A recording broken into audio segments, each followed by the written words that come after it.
Assalamualaikum warahmatullahi wabarakatuh. Selamat pagi dan salam sejahtera untuk kita semua.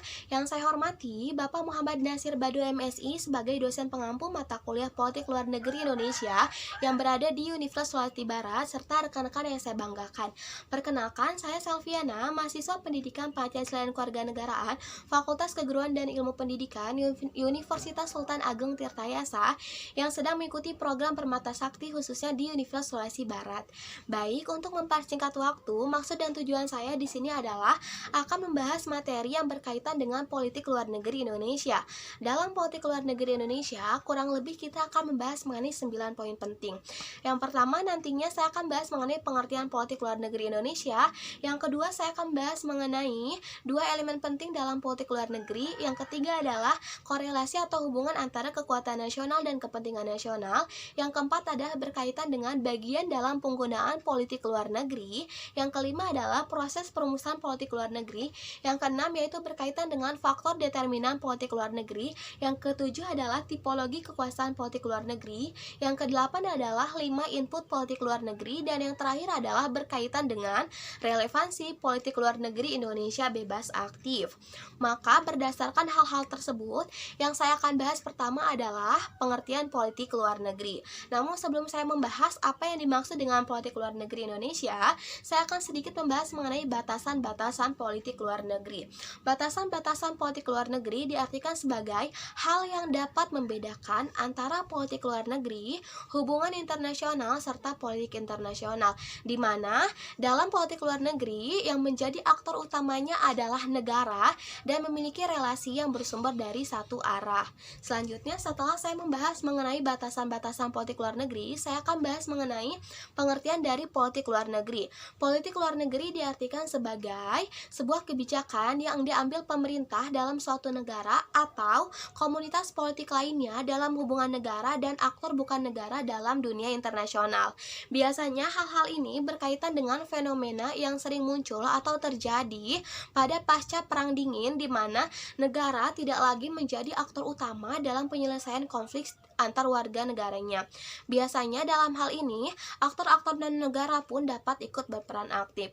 Dalam hal ini juga, selain negara, aktor-aktor non-negara seperti perusahaan multinasional atau yang biasa disebut dengan MNC, kelompok politik teroris, pejuang hak asasi manusia, serta organisasi-organisasi non-pemerintah atau yang biasa disebut NOG memiliki peran yang sangat signifikan. Dan hal ini berkaitan dengan fenomena yang sering muncul atau terjadi pada pasca Perang Dingin, di mana negara tidak lagi menjadi aktor utama dalam penyelesaian konflik antar warga negaranya. Biasanya dalam hal ini, aktor-aktor dan negara pun dapat ikut berperan aktif. Dalam hal ini juga, selain negara, aktor-aktor non-negara seperti perusahaan multinasional atau yang biasa disebut dengan MNC, kelompok politik teroris, pejuang hak asasi manusia, serta organisasi-organisasi non-pemerintah atau yang biasa disebut NOG memiliki peran yang sangat signifikan dalam mempengaruhi kebijakan politik suatu negaranya, termasuk kebijakan politik negara Indonesia. Selanjutnya, saya akan bahas mengenai dua elemen penting yang terdapat dalam politik luar negeri. Dua elemen tersebut terdiri dari kepentingan nasional dan kekuatan nasional. Namun sebelum saya membahas yang dimaksud kekuatan nasional, saya akan terlebih dahulu membahas mengenai kepentingan nasional. Kepentingan nasional diartikan sebagai tujuan atau ambisi negara, baik yang terdiri dari bidang militernya, ekonominya, sosialnya, maupun budayanya.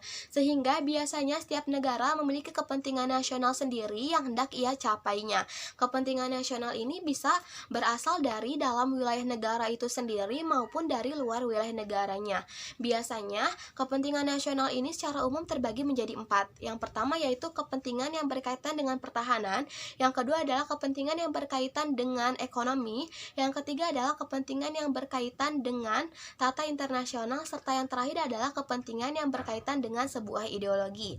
Setelah saya membahas mengenai kepentingan nasional, maka selanjutnya saya akan bahas mengenai kekuatan nasional. Kekuatan nasional adalah diartikan sebagai kemampuan suatu negara untuk menyiapkan strategi untuk dijalankan demi kemakmuran rakyatnya. Biasanya kekuatan nasional ini bersumber pada hal-hal yang berkaitan dengan sumber daya alam, jumlah penduduk, luas wilayah, moral nasional, serta kesiapsiagaan kesiagaan militernya. Biasanya, sumber-sumber inilah yang akhirnya menjadi power atau kekuatan setiap negaranya untuk menjalankan kekuatan nasional sehingga dapat dijalankan dengan sebaik-baiknya oleh negara tersebut. Selanjutnya, saya akan bahas mengenai korelasi antara kepentingan nasional dan kekuatan nasional. Korelasi antara kepentingan nasional dan kekuatan nasional dapat dilihat jika faktor-faktor yang berhubungan antara kepentingan nasional dan kekuatan nasional ini dapat saling mendukung satu sama lain serta menyokong satu sama lain, sehingga menjadikan hubungan timbal balik yang sangat erat antara kepentingan nasional dan kekuatan nasional yang nantinya akan berdampak baik bagi kebijakan suatu negaranya. Baik, selanjutnya saya akan bahas mengenai 3 bagian dalam penggunaan politik luar negeri. 3 bagian dalam penggunaan politik luar negeri ini terdiri dari independence, development, serta political competition. Yang pertama saya akan bahas adalah mengenai independence. Independence biasanya berkaitan dengan hal-hal untuk mempertahankan kemerdekaan, mempertahankan kedaulatan, serta menghalau ancaman baik yang bersumber dari internal maupun eksternal dimensi internasionalnya. Selanjutnya yang kedua adalah development. Development biasanya berkaitan dengan hal-hal bantuan-bantuan untuk pembangunan negara. Bantuan-bantuan ini bersifat teknis maupun non-teknis serta berutang untuk pembiayaan negara serta kerjasama ekonomi. Yang ketiga adalah political competition. Political competition diartikan sebagai bahwa kompetensi internal dengan menyangkut isu-isu politik dengan maksud untuk memenangkan simpati rakyat, terutama dalam mendukung kebijakan luar negeri bagi pemerintah sebagai penguasa dan pemilu legislatif maupun presiden. Selanjutnya, berdasarkan hal tersebut, saya akan membahas lebih rinci mengenai poin pertama, independence. Seperti kita ketahui bahwa tujuan politik luar negeri Indonesia ini sebenarnya sudah termaktub dalam pembukaan Undang-Undang Dasar Negara Republik Indonesia tahun 1145 alinea keempat, di mana ikut melaksanakan ketertiban dunia berdasarkan kemerdekaan, perdamaian abadi, dan keadilan sosial. Sehingga independence ini merupakan anggapan yang paling penting dalam bagian dalam penggunaan politik luar negeri. Sehingga jika tidak ada independence, development, dan political competition tidak akan terlaksana dengan baik. Selanjutnya saya akan bahas mengenai aktor-aktor perumusan politik luar negeri Indonesia. Aktor-aktor perumusan politik luar negeri Indonesia kurang lebih terbagi menjadi 6 bagian. Yang pertama yaitu adalah adanya kepala negara atau kepala pemerintahan. Yang kedua adalah menteri luar negeri atau kementerian. Yang ketiga adalah menteri yang terikat. Yang keempat adalah badan legislatif. Yang keempat adalah badan intelijen. Dan yang terakhir adalah elit penguasa yang memiliki kepentingan. Berdasarkan hal tersebut, saya akan bahas lebih rinci mengenai poin pertama serta poin keempat, di mana adanya kepala negara atau kepala pemerintahan serta badan legislatif. Kenapa? Karena sebenarnya dalam hal ini Undang-Undang Dasar Negara Republik Indonesia tahun 1945 rumusan pasal 11 ayat 1 telah membahas bahwa Presiden dengan persetujuan Dewan Perwakilan Rakyat menyatakan perang, membuat perdamaian dan perjanjian dengan negara lain.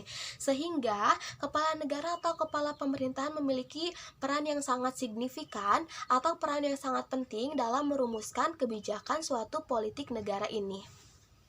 Baik, selanjutnya saya akan membahas mengenai relevansi politik luar negeri Indonesia bebas aktif.